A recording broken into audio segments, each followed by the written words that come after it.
ఆ శరీరంలో సగభాగం అర్జునుడయ్యా. ఆయన నిజంగా రేపు సైంధవుణ్ణి వధించలేక అగ్నిప్రవేశం చేస్తే సగభాగం కాలిపోయిన శరీరం బతుకుతుందా? కాబట్టి నేను కూడా మరణిస్తానయ్యా.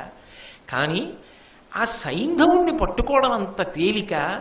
ఒకరోజు సూర్యాస్తమయం లోపల పట్టుకోవాలంటే అటు కురువీరులకు ద్రోణుడికి గొప్ప అవకాశం ఇచ్చేశాడే అర్జునుడు.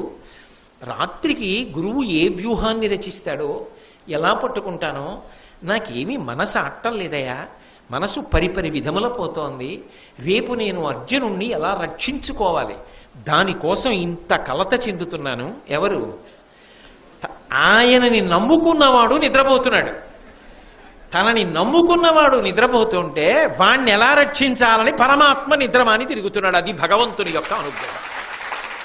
అందుకే నేనన్నా భారతంలో ఈ ఘట్టం లాంటి ఘట్టం నాకు ఇంకొకటి కనపడలేదు అన్నారు. కలలోనంతన్మున్నెరుంగని మహా